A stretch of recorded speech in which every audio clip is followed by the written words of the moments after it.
สว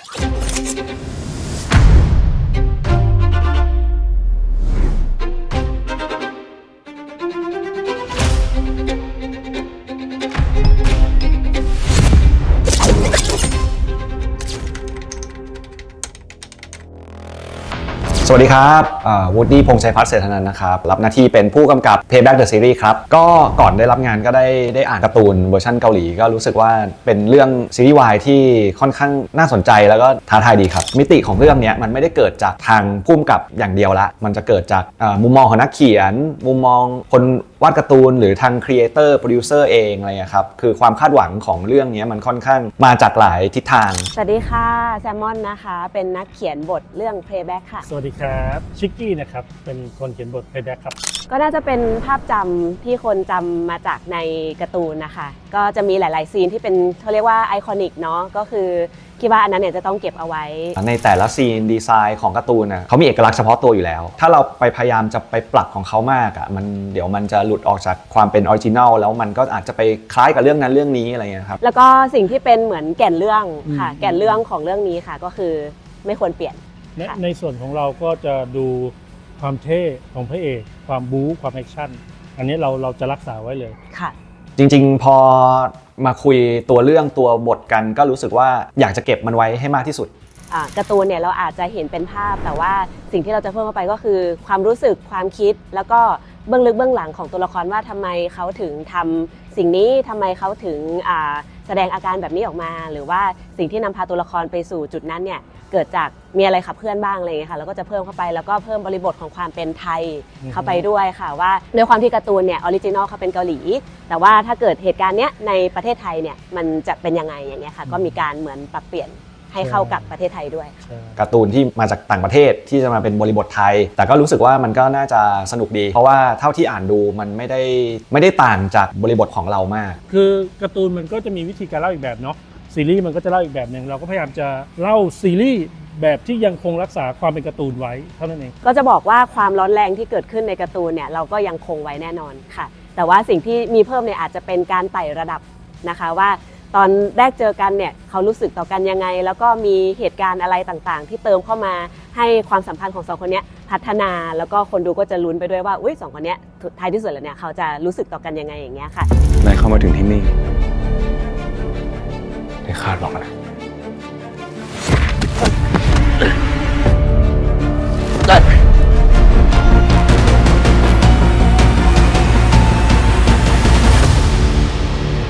เจเนี่ยในเวอร์ชั่นที่ต้องเอามาทำเป็นบทนะคะเราต้องศึกษาเขาให้ดีมากๆเลยว่าตัวละครตัวนี้จริงๆแล้วเขาไม่ได้มาแค่หล่อแค่เท่แค่เก๊กอย่างเงี้ยค่ะข้างหลังของเขาคืออะไรแนวคิดการเขาเติบโตมายังไงทรมาของเขาคืออะไรอย่างเงี้ยค่ะอันเนี้ยพอศึกษาลึกลงไปแล้วเนี่ยปรากฏว่าเจเป็นคาแรคเตอร์ที่น่าสนใจแล้วก็ซับซ้อนมากๆค่ะซึ่งเจเนี่ยจะเป็นคนที่เก็บความรู้สึกตัวเองได้ลึกมากๆจะไม่ค่อยแสดงออกในสิ่งที่ตัวเองรู้สึกจริงๆยกเว้นกับคนพิเศษนั่นคือซันของเรานั่นเองครับผมมาที่นี่เพื่อแก้แค้นต่างหากเราว่าแอคชั่นมันเยอะกว่าในการ์ตูนนะคือในการ์ตูนมันเล่าซันแอคชั่นน้อยมากแต่อันนี้ด้วยความที่เราว่ามันเป็นจุดขายจุดหนึ่งเราก็พยายามจะทำให้ใส่แอคชั่นเข้าไปเยอะๆก็คือทำให้ตัวละครนี้ค่อนข้างจะเป็นตัวละครด้านมืดที่เป็นแสงสว่างของด้านมืดก็แล้วกันในมุมของสังคมในปัจจุบันนี้ด้วยนะก็จะสะท้อนตัวตนความจำเป็นที่จะต้องเป็นคนไม่ดีแต่ในพื้นฐานจิตใจเป็นคนดีครับของซันของท็อปแท็บคาแรคเตอร์เจค่อนข้างจะไกลจากตัวจริงของเขาแต่ว่าจากการเวิร์กช็อปจากการทำงานร่วมกันมาก็น้องก็ค่อนข้างจะทำสู้จนผมว่ามาใกล้เคียงกับตัวละครของเจแล้วครับแล้วที่สำคัญนะกว่าจะได้เจมานะถึงต้องมูกันเลยนะจริงๆกว่าจะได้เจกันมาคือยากลำบากมากอยากให้ทุกคนรอดูเจคนนี้มากๆเลยค่ะว่าแบบเขาน่าสนใจของมิลลีก็มีความรับผิดชอบสูงเวลาที่ได้โจทย์อะไรไปก็มักจะไปทำงานบ้านแล้วก็มาตีโจทย์ให้แตกได้อยู่เสมอนะครับซันก็น่าสนใจใช่ซันก็เป็นตัวละครที่เอาจริงๆเรารู้จักเขามากที่สุดทีมเขียนบทเนี่ยคุยตรงกันว่าเราแทบไม่มีข้อสงสัยอะไรเกี่ยวกับตัวละครซันเลยเพราะว่าเป็นตัวละครที่เราเล่าผ่านสายตาของเขามาตลอดอย่างเงี้ยค่ะเราก็เลยมีความเข้าใจและเห็นอกเห็นใจตัวละครตัวนี้มากค่ะก็เป็นอีกหนึ่งตัวละครที่เรารู้สึกผูกพันแล้วก็รักเขามากเหมือนกันใช่ถ้าจัดพัฒนาการของน้องๆทั้งสองคนตั้งแต่เริ่มมาเลยผมว่าก็มาไกลมากจากวันแรกที่ได้เจอกันในวันนี้ทรูครั้งแรกที่ได้เห็นเจเข้ากับซัน เจคุกคามซันเนี่ยผมว่าน้องเล่นมันใช่เลยมันเป็นรูปแบบที่จริงๆแล้วมันก็ได้นะพัฒนาไปได้อีกอะไรอย่างเงี้ยในหลายๆมุมที่เขาแสดงออกก็ผมก็นึกไม่ถึงเหมือนกันว่าเล่นแบบนี้ก็สนุกนะก็เห็นรูปลักษณ์ภายนอกแล้วก็คือตรงตามสิ่งที่การ์ตูนเขานำเสนอก็ต้องแบบชื่นชมทางทีมมากๆเลยที่สามารถที่จะกรูมให้ทุกคนออกมาเนี่ยใกล้เคียงกับออริจินอลมากที่สุดแต่จังหวะที่เขาเข้าเคมีคู่กันอ่ะผมว่าจุดนี้แหละที่ทำให้เราหายห่วงเพราะว่าในวันแรกที่เข้าทีละคนแล้วก็ค่อยๆปรับจูนก็เห็น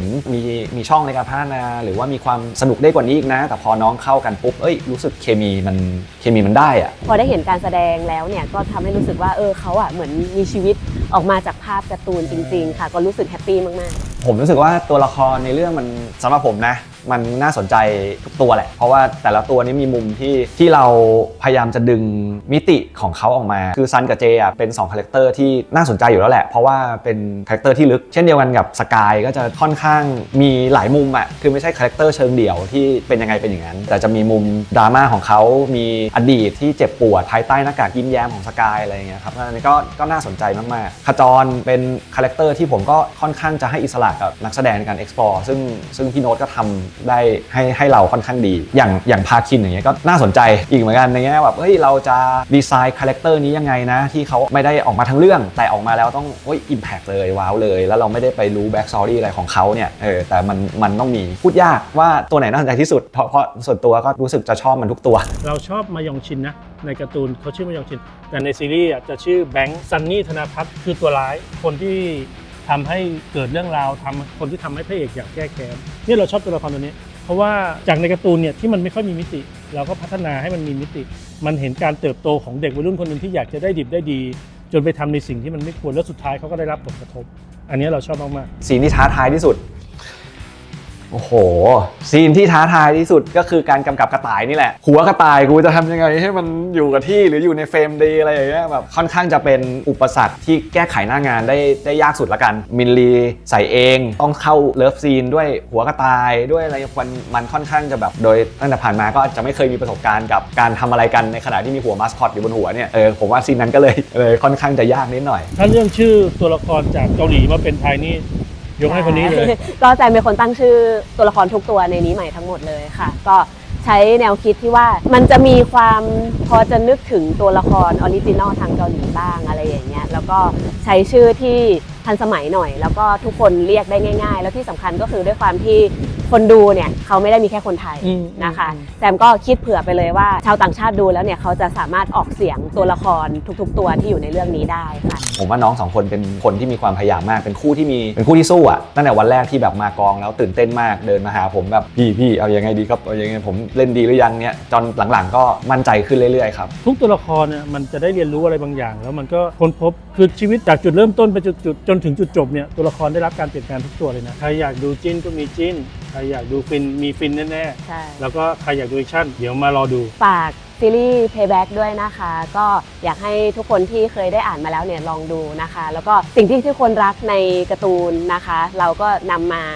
ใส่ในซีรีส์ด้วยแล้วก็เพิ่มเติมนะคะแล้วก็เชื่อเลยว่าคนที่อ่านการ์ตูนมาแล้วมาดูซีรีส์ก็จะมีความเซอร์ไพรส์ด้วยเหมือนกันเพิ่มเติมเพราะว่าเราได้มีการเติมสิ่งที่ใส่ในซีรีส์เข้าไปแล้วทำให้เขาสนุกขึ้นอย่างเงี้ยค่ะก็ฝากทุกคนติดตามด้วยนะคะก็ฝากติดตาม Payback the Series ด้วยนะครับก็ทีมงานผู้จัดนักแสดงทุกคนตั้งใจทำมากๆเลยนะครับฝากด้วยนะครับค่ะฝากด้วยนะคะผมมาที่นี่เพื่อแก้แค้นถ้าคนอย่างนายคิดจะแก้แค้นจริงๆนายต้องขึ้นไปอยู่จุดที่สูงกว่านายอยากเป็นนักแสดงจริงๆใช่ไหมถ้านายไม่มีแบ็คก็อย่าหวังเลย